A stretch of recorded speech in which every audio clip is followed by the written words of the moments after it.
Welcome to the Q Podcast. Q is about conversation. If we're really concerned about ending poverty, we've got to be more concerned about creating justice. Our cultural products as Christians need to both defy and resonate with the culture. And God's doing amazing things. His church is expanding. His church is growing. It's not what's the purpose of my life, it's what is the purpose that's been assigned. Stay curious, think well, advance good.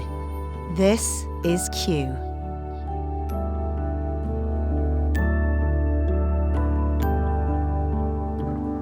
Welcome to another edition of the Q Ideas Podcast. I'm Gabe Lyons, and today you're going to hear something so foundational to the mission of Q Ideas.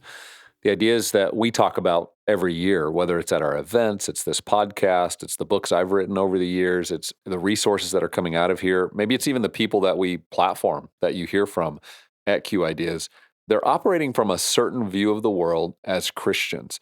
Now, not everyone's a Christian that participates on the Q stage. Sometimes we'll have experts in that aren't Christians, but they're an expert on a category that we believe it's important for Christians to understand. And we've always been committed to bringing to bear those ideas and that information so that we as Christians continue to get smarter, more thoughtful, more aware, more educated and curious about the world around us and how to engage with it.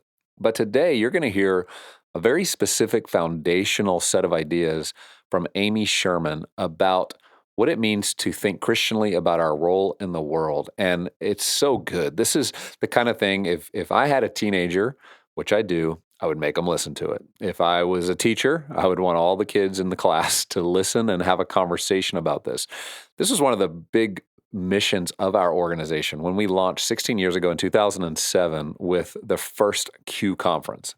It was, how do we, over time, and we're almost 2 decades into this, how do we reshape the worldview so that Christians growing up don't just think the only role they have in the world to serve God, to glorify God with their life and their talent is to be a missionary or a pastor, and that they would start to see that, no, there's every industry is crying out for faithfulness, for flourishing, and that could be in the medical field, in science, it could be in government, politics, education, media, entertainment, coding. I mean, it could be any single area. And that's what we try to do every year is bring you more and more stories of people who are living out their calling faithfully in multiple types of industries and scenarios, but they're bringing to bear a lot of light into those spaces. They're cultivating goodness. They're a part of living lives that not only are flourishing for them, but for everyone around them. So Amy Sherman, she has a PhD and directs the Sagamore Institute Center on Faith and Communities. But she's been around our Q Ideas community for a long time, giving multiple talks. And today you're going to get to hear from her. She's the author of Kingdom Calling, but her most recent book that I want to commend to you is her book, Agents of Flourishing, Pursuing Shalom in Every Corner of Society. And you're going to hear a bit of that in this next 15 minutes. You're going to get to hear her talk about some of the basis of this, but you're going to find what does it mean to think biblically and Christianly about your role in the world. So again, this is the kind of podcast I would share with others. Maybe they've never heard of Q Ideas and you want to introduce them to who we are. Share this podcast. It's going to help shape and frame the way in which we see the world and the way in which we feel called to help other Christians, pastors, leaders, entrepreneurs, business leaders to also view and engage with the world. Let's listen in now.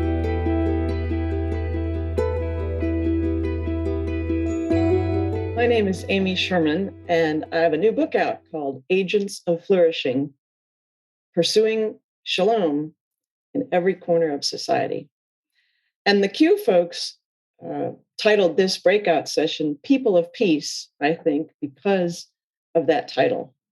This book is about how we as believers, both individually and corporately, can be agents of shalom, or people of peace, who contribute to the flourishing of their communities. On the one hand, it's a very positive book because it tells a lot of stories about what Christians in the past and some churches today are doing in terms of bringing greater shalom into their communities. I hope the book will be a big encouragement to believers for just reminding us all of the rich legacy of the Christian church and the enormous contributions it has made over the centuries to human flourishing. I especially want young Christians who feel disillusioned with the church or who feel that the church is irrelevant or that it is tone deaf to the issues of the day. I want young Christians to be encouraged by the contemporary stories that I tell about how different churches are addressing educational inequities or advancing restorative justice, pursuing racial reconciliation in their communities, seeking to promote the arts and to advance creation care. So on the one hand, it's a positive book with lots of fun stories. On the other hand, it does voice a lament, which is simply that these positive stories I tell about churches today are unfortunately not the norm. These churches are kind of outliers. I desperately wish that that wasn't the case, but it is the case that these churches really are not the norm. I have to honestly report that. In short, despite the fact that there are hundreds of congregations, maybe thousands even out there, who have the capacity to do the kinds of things that I showcase in the book, they're simply not doing them. We have in the churches of America an enormous amount of latent capital, financial capital, human capital, social capital that has not been activated for the common good. My hope is that my book could play a little bit of a role in providing some inspiration and some instruction to change that. I do find myself encouraged by younger church pastors and planters because they tell me that they want their churches to be Jeremiah 29:7 churches. That text, of course, is familiar to many of us. It's the text where God calls his people who are in exile in Babylon to pray for and seek the peace and prosperity, the shalom of Babylon. And that charge by God may have sounded a bit strange to the Israelites, given that God was asking them to work for the good of their pagan neighbors who were their enemies.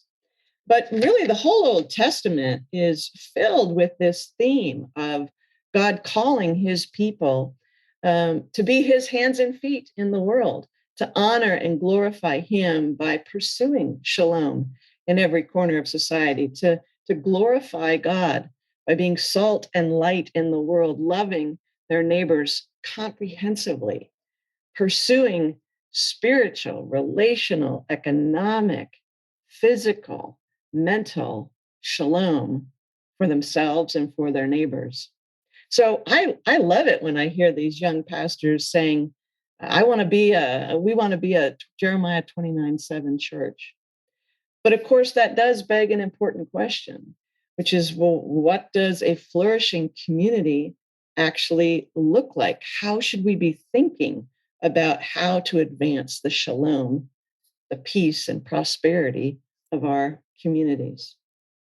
Well, personally, I have found a framework from the Thriving Cities group called the Human Ecology Framework to be a really helpful tool when it comes to answering that question. This framework argues that in order for a community to be truly flourishing, it needs to be strong in 6 realms or domains of society. And the Thriving Cities group calls these 6 domains community endowments. And they are the good, the true, the beautiful, the just and well ordered, the prosperous, and the sustainable. The good, the realm of social mores and ethics. The true, the realm of human knowledge and learning. The beautiful, the realm of creativity and aesthetics and design. The just and well ordered, the realm of civic life and politics. The realm of the prosperous, economic life and economic institutions. And the realm of the sustainable, the realm of human and natural health.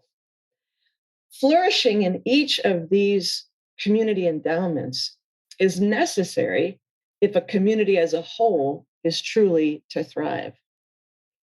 And as I studied what the scriptures had to say about human and community flourishing, I saw an enormous amount of resonance between what the Bible has to say about flourishing and this framework's conception of flourishing in these 6 domains. I mean, think about it for a minute. God obviously cares about work. He called us into work and creates work, so he cares about economic life. God made us creative beings like himself and gave us various senses. He cares about the realm of the beautiful and the aesthetic life. God made us intellectual beings and gave us curiosity. He cares about the realm of the true, the realm of knowledge and learning. And God is a God of justice who wants societies to be ordered in such a way that human dignity is preserved. He obviously cares about the realm of the just and well ordered. And as I did research on the book, I was encouraged to learn that throughout the church's history, Christians and coalitions of Christians and congregations have been both thought leaders and pioneering implementers in each of these 6 domains of society. Let me share just a couple examples about that in light of our relatively short time. Let's think about, for example, the community endowment of the good, this notion of advancing ethical convictions and practices that strengthen the fabric of a community. Well, Christianity has among its various convictions the doctrine of Imago Dei, the idea that every single human person on the planet, that every single person in a community is made in the image of God and possesses inherent dignity and unique talents.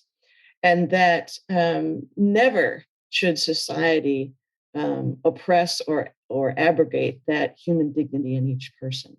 So this was a message that the early church proclaimed in the midst of the Roman Empire. And the culture of the day denied this fundamental truth. In the Roman Empire, really it was only Roman male citizens who had inherent dignity and human rights. Everybody else was a second or a third or a 10th class citizen, or even not a citizen at all. So, for example, women had very few rights. Widows were not allowed to own property. Young girls could be forced into marriage.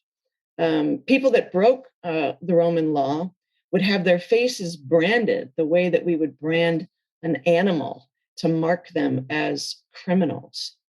So in all those practices, we see that the Roman Empire wasn't valuing the dignity of the human person. And yet here was the Christian church proclaiming loudly and clearly that message. And not just giving voice to it, but incarnating it, embodying it, so that widows were given places of honor in the congregation. The church fathers railed against the gladiatorial games because of the way that they demeaned human personhood and human dignity. They also lobbied against the practice of face branding. And individual Christians, because of the Imago Dei, really valued children. And as a result, they adopted unwanted Roman children, and they started orphanages for abandoned children.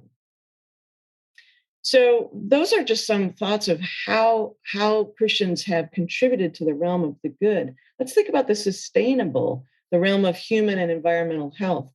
You know, I think a lot of young Christians today don't appreciate really how the church has been a strong contributor to this particular community endowment. The church has contributed really important foundational ideas, the idea of God's ownership over all things, the notion of the intrinsic value of the creation, the concept of general revelation, by which we say that the Lord's glory is infused in the creation that he has made. And these ideas have positively influenced humankind's interaction with the natural environment. And again, these convictions gave rise to specific actions and practices. And so, for example, we see the medieval monks being very intentional about creation care and the way that they would pursue farming and how they really were environmental conservationists. Here in our country in the 17th century, the Puritans, out of their Christian convictions, set aside woodlands and tried to preserve soil for future generations. And when they designed a town, they would have green common spaces for everyone to enjoy. And if time permitted, I could tell you many, many more stories of how the church and how, again, individual believers or groups in past centuries have strengthened these various realms. And I think that recalling that rich legacy of how the church has contributed to the betterment of human society is a really important exercise, particularly at this time when we feel, as Christians in modern day America, a sense of exile. There's this kind of vibe around that says, well, the church really hasn't ever done anything good. It was just the Crusades, and there's been a lot of sexual abuse scandals. And, of course, it's absolutely true and absolutely depressing that the church has indeed made many mistakes, many grave errors, has committed many terrible sins. It's certainly the case that we have toxic churches and we have hypocritical Christians. But those have never been the whole story of Christianity and culture. And in fact, I would argue that the contributions to human flourishing and to the good and to justice made by Christians over time have far outweighed the bad and the mistakes that the Christian church, certainly has done. But the main reason that we should reflect on this legacy is not to just sort of make us feel better when the church is being beaten up by criticism. The main reason we should think about this legacy of how the church has contributed to human flourishing and community flourishing is because it reminds us of what we are here for. It reminds us of God's mission to extend his kingdom of shalom into every corner of our societies and his call for us to join him in that mission of shalom. And I think this human ecology framework can help us live into this call of Jeremiah 29:7 by giving us some handholds for that work of community flourishing. It reminds us of the comprehensiveness and the diversity of the labors before us. And I think it can be a helpful guide to us as individuals and as congregations as we think about sort of where to invest our efforts. For example, if a congregation is particularly populated by a lot of people who work in the healthcare field, that may be a clue that God wants that congregation to especially focus its efforts in community ministry in the realm of the sustainable. Or if the church is filled with educators, that its best and most strategic contribution might be something in the realm of the true. Well, King Jesus has indeed called us to be people of peace, agents of flourishing, joining him in this mission of extending shalom into every corner of society. And importantly, that call is not supplemental, it is not incidental, it is central to our faith. It is central to the church's mission and to her identity. And I believe that God has placed into our hands what we need for living into that mission. But those assets cannot be allowed to sit dormant. They have to be activated, unleashed, and then intentionally and strategically deployed across these realms of the good, the true, the beautiful, the just, the sustainable, and the prosperous. And my hope is that readers of this book and you listening to this will be advocates and champions of that, and that you will thoughtfully consider how your own particular assets and the unique assets of your congregation can be strategically and effectively deployed for the peace and prosperity of your community. Thank you very much.